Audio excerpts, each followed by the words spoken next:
Good day, everyone. My name is Piet Naudé. You will see my name on the screen a little bit later, and I am very honored to participate in this Artificial Intelligence Global Perspectives Ethics course. And I hope that my contribution, more philosophical, will find great interest amongst you as we think through some of the big issues. And for that, I will just share my screen for a moment. There you can see the title of my presentation. I'll just go to the beginning. Yeah, I chose as a title Ethical Ambiguities of Our Emergent Digital World. I record this late in February, early March. You can see that I'm a professor of ethics at the Stellenbosch Business School in South Africa. In the background there you can see the iconic Table Mountain. So perhaps at this point, just explaining a little bit about my personal academic focus. I'm a philosopher and theologian by training. I'm not a person that has been trained in computer science and technology. My academic focus is mostly on methodology of ethics and also on the broader ethical questions of global justice, economic and otherwise. I come from an emerging market context, South Africa, which means that I view artificial intelligence and the digital revolution, as it were, from an emerging market perspective, which means we have far less lack of infrastructure than would be available in a mature economy. For instance, in South Africa specifically, we have big issues around stable electricity supply, bandwidth for access to the internet. Our institutions are still growing into democratic ethos, and we have an extremely high unemployment rate that affects our thinking around what artificial intelligence and digitalization might do, for instance, to employment and the job market. And the core message of my lecture is that we should not blindly embrace the fantastic developments in artificial intelligence in the world, in fields like agriculture, in biology, in healthcare, in education, in business. Because I think as an ethicist, one should, as it were, stand a little bit one step back and say, let's just look at the ambiguities of what's happening in the world. It's both a big chance and also obviously a big risk.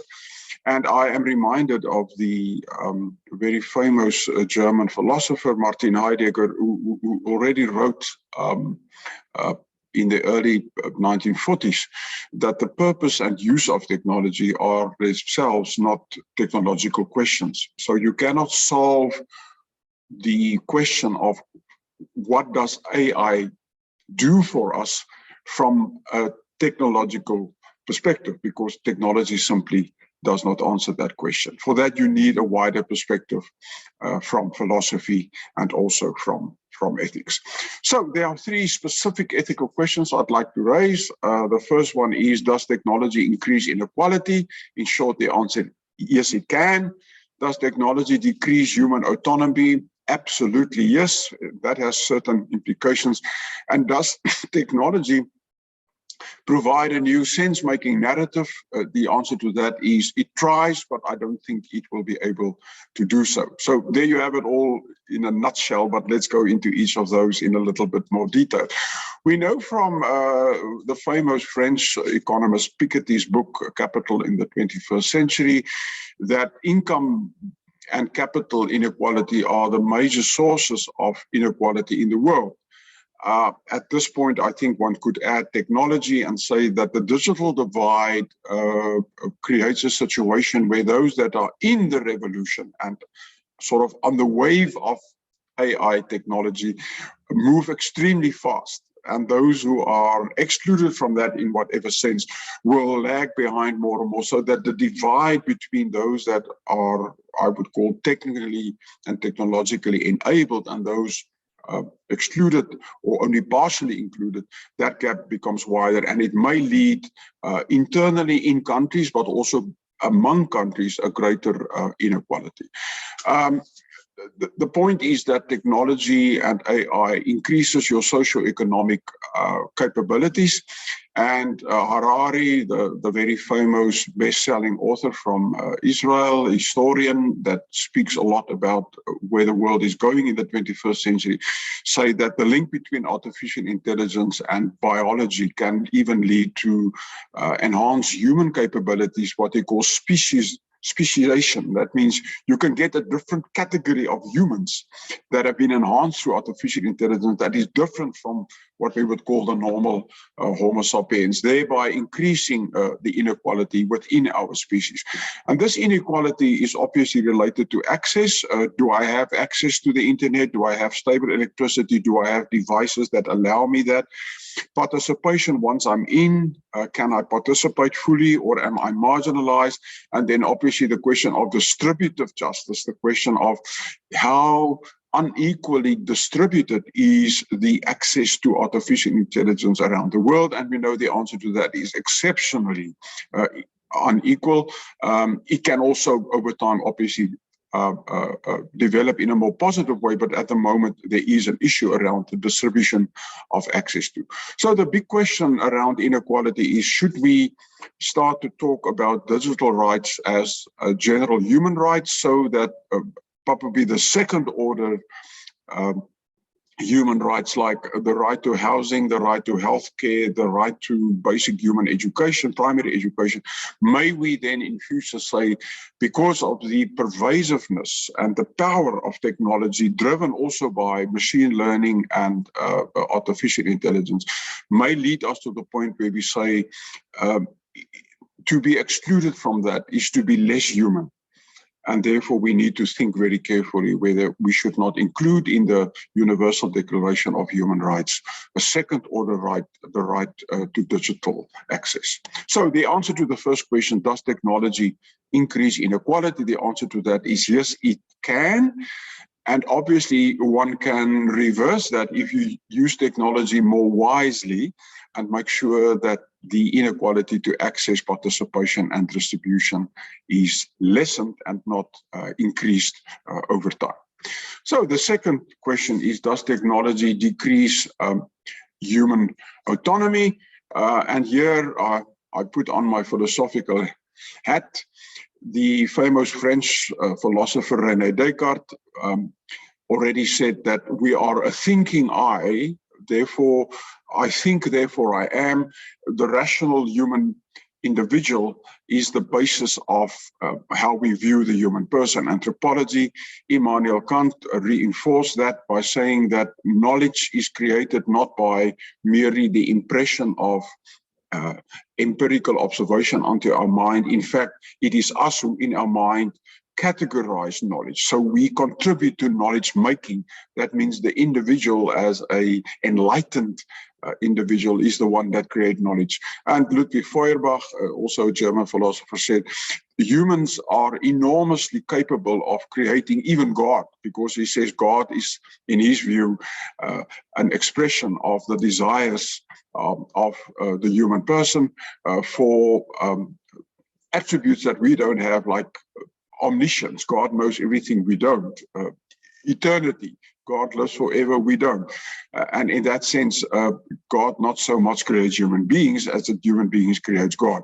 All of that leads to a very important principle, is that we cannot understand modern science, modern democracy, or the rise of capitalism without understanding that that is only possible on the basis of the individual pursuing knowledge, expressing their vote in a democracy, and as an entrepreneur is free to start a business. It comes down to the question of individual autonomy.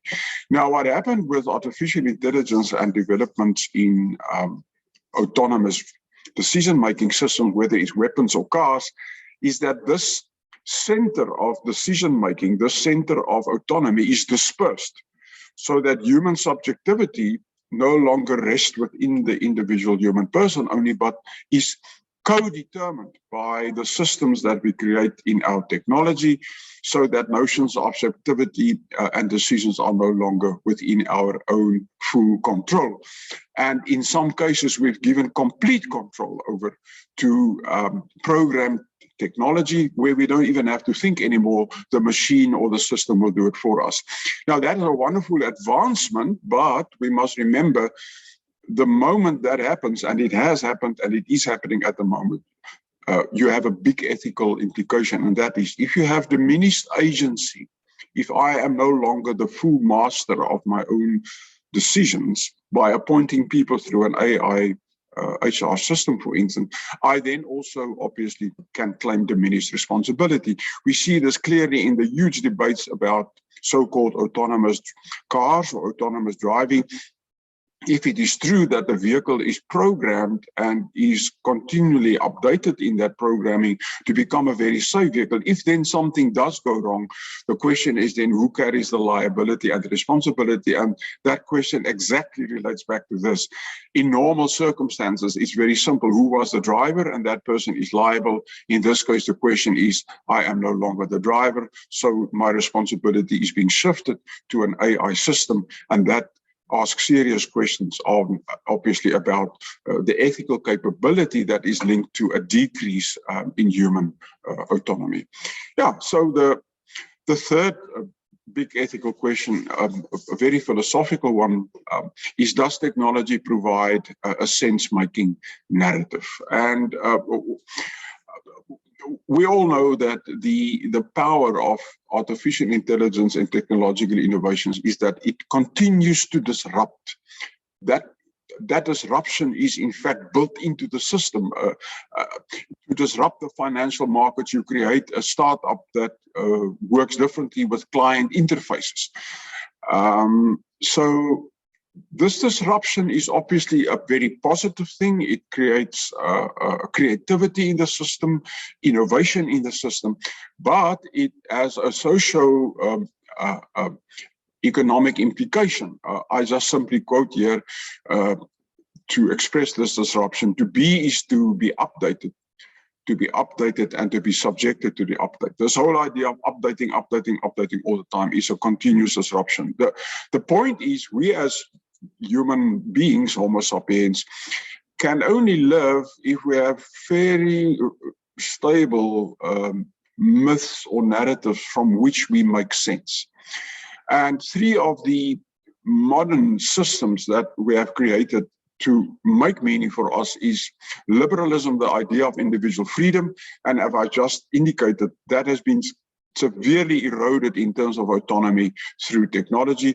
The idea of a capitalism, and as we know, there has been huge problems now with capitalism and, for instance, climate change, capitalism and inequality. There are many people who start asking and very serious questions around whether the capitalist system in its neoliberal form is in fact the best system for us going forward, if it leads to increasing inequality amongst nations, and if it, for instance, does not is not able to reverse a fossil fuel-based economy. And then obviously religion.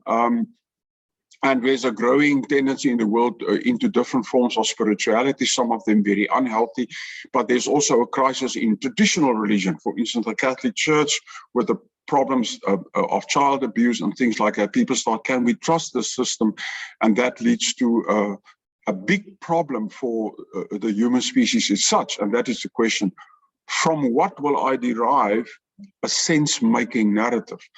The question whether technology can become that power is then in doubt, because if the primary nature of technology is continued disruptions, it implies that obviously it does not provide a stable narrative from which we can derive meaning. So I think technology in itself, although it is hugely pervasive and although we already gain enormous benefits from that, I think is at this point still unable to provide a sense-making narrative. So what we then find is disorientation on a personal psychological level, but also on a social level. I just see how in my own life, in the university, how much technology has changed the way I work, that change the way I process knowledge and change the way I communicate that knowledge like I do at this moment. This would not have been possible even 10 years ago. And that is disoriented. I have to be retrained. I was stable, a professor that knows what he or she does, and suddenly I don't know anymore. So there is a certain disorientation place. What then happens in the world politically is a rise in nationalisms, because that provides certainty. In religion, there's a rise in fundamentalism. Again, that provides certainty. And obviously, people then become much more perceptive to fake news, because they grab any straw they can get, as it were, to provide them information around the world. And even as we sit here to know, social media and traditional media outlets find it very, very difficult to provide the world with one would call as much as possible objective and as much as possible unbiased news. So we're in a very difficult phase at this point in the development sociologically and psychologically of our human species. Because of the disruption of technology, it brings us huge benefits, but it also brings us huge uncertainty. So the answer to the third ethical question, does technology provide a sense-making narrative? My answer to that is, at this point, not yet. And I am at the moment doubtful that it will, in fact, in the end, gain that authority and stability to provide a sense-making narrative for us going forward. So the big question, and I conclude with this, is how do we view, as it were, the spectacles through which we view the rise of technology, of which artificial intelligence is an important part. This picture is taken in Sea Point on the promenade in the city of Cape Town in South Africa. If you stand on this side of the spectacles, as it were, they're quite huge. As you can see, a wonderful artist. We look into the sea and we're looking towards Robben Island, the place where President Nelson Mandela was in prison for 27 years. And it reminds us to always look for freedom, for liberation, for ethicality, for a better human future. And I think this is what we should do as ethicists. We should look at the developments of artificial intelligence and technology and ask us the question, how can we use the enormous power at our disposal to create a better world and a better human being? So this is my contact details. And if you want to read a little bit more, I have just published a book with Springer. And in chapter 6, I devoted the whole chapter to management education and the ambiguity of embracing technology. So I hope you've enjoyed my more philosophical approach to the topic, and I wish you well in your endeavors to broaden your knowledge. And I once again thank the organizers for including me in this exciting venture. I hope to hear back from you. Thank you very much.